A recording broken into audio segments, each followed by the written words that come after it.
Hello दोस्तों। आज हम पढ़ने जा रहे हैं cell theory.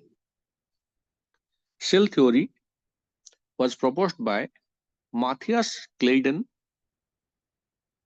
And Theodor Schwann. Schleiden थे बॉटनिस्ट एंड स्क्वान थे जूलॉजिस्ट। इन 1838 पहले क्या हुआ ना, क्लेडन प्लांट्स के ऊपर रिसर्च कर रहे थे। तो उन्होंने 1838 में बोले कि all the plants are made up of cells which together form the tissue। अब ये उन्होंने 1838 में बताया था। उसके बाद स्क्वान 1839 में एनिमल्स के लिए सेम कंक्लूजन में पहुंच गए। लेकिन इस बीच क्या हुआ था ना, स्क्वान थे जूलॉजिस्ट, सो एनिमल के ऊपर उनका रिसर्च था। तो उन्होंने वही कंक्लूजन में पहुंचा पहले एनिमल के लिए। उन्होंने बोला all the animals are made up of cells and they are products. उसके साथ उन्होंने ऐड किया कि cell membrane is a thin elastic covering present in all the cells. सही बात है, ठीक है। उन्होंने ये भी ऐड किया cell wall is the unique feature of all the plant cells. But वो तो थे जूलॉजिस्ट। तो प्लांट सेल में सेल वॉल है, इसके बारे में उनको कैसे पता चला? तो एक्चुअली ये जो स्टेटमेंट उन्होंने दिया था ये एक्चुअली था स्क्लेडन का, लेकिन बताया स्क्वान ने था।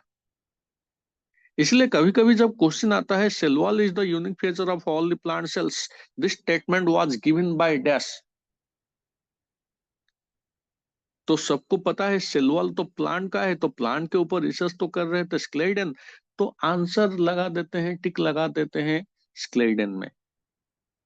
लेकिन नहीं, एनसीईआरटी बोल रहा है कि this statement was given bye Schwann the zoologist. Is that clear? इनके बाद 1855 में रुडोल्फ वॉटसन नाम का एक साइंटिस्ट आए, जो कि सेल थ्योरी को थोड़ा सा मॉडिफाई किए। उन्होंने सेल कहां से आता है, कहां से जन्म लेता है, कैसे नया सेल आता है, उसके बारे में बताया था। उनके लैंग्वेज में ओमनिस सेलुला ई सेलुला, जिसका मतलब है new sales arise from pre existing cells. नया सेल पुराना कोई सेल से जन्म लेता है by the process of division. But उन्होंने ये एक्सप्लेन नहीं किया था कि वो पुराना सेल कहां से आया। उन्होंने ये बता दिया कि एक ऐसा सेल है, बस ये डिवाइड हुआ तो न्यू सेल आ गया। बट ये सेल कहाँ से आया? कोई एक प्रीवियस सेल से आया होगा। ये एक सेल था, ये डिवाइड हुआ तो ये सेल आया होगा यहाँ से। बट ऐसे करके सेल का ओरिजिन कहाँ से हुआ, उसके बारे में कुछ इनको आइडिया नहीं था या वो नहीं बताए थे। Is that clear? So next आते हैं size of cell. Size of cell में, एक मिनट, साइज ऑफ सेल सबसे स्मॉलेस्ट जो सेल होता है that is of mycoplasma 0.3 micrometre. अब एनसीईआरटी में डायग्राम में देखना, पीपीएलओ एक है 0.1 माइक्रोमीटर। अब तुम बोलोगे स्मॉलेस्ट सेल माइकोप्लाज्मा लिखा है 0.3 माइक्रोमीटर, पीपीएलओ लिखा है 0.1 माइक्रोमीटर। एक्चुअली ये पीपीएलओ और कुछ नहीं, माइकोप्लाज्मा पीपीएलओ सेम है, प्लूरोनिमोनिया लाइक ऑर्गेनिजम्स। तो पहले इसको पीपीएलओ कहा जाता था। दूसरी बात है, ये 0.3 माइक्रोमीटर एक एवरेज लिया गया है। मान लो क्लासरूम में तुम 40 जन हो, तुम में से अगर मैं हाइट ले लो सबका, तो किसी का हाइट 4 फीट होगा, किसी का 5 होगा, किसी का 5.5 होगा, किसी का 4.5 होगा। तो एक एवरेज हाइट जब लिया जाएगा तो मैं 4.5 ले लूंगा।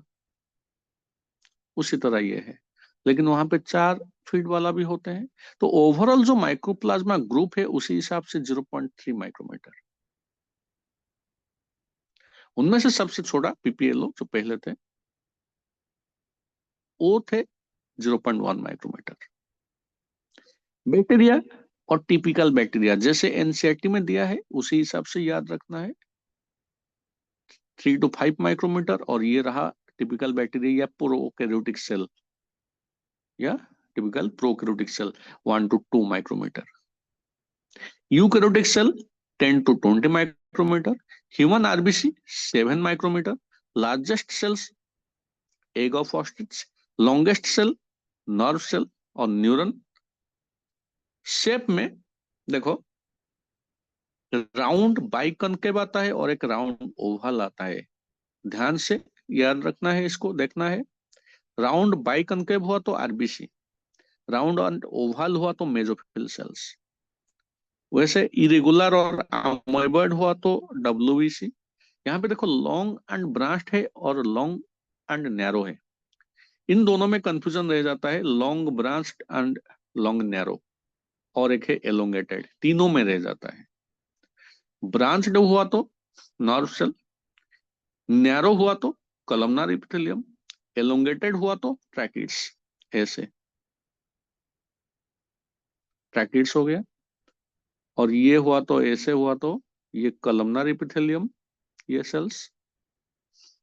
और ब्रांच्ड अगर आ गया तो नर्व सेल और न्यूरॉन। तो ये था आज हमारा topic, cell theory and overview of size and shape of cell. Thank you.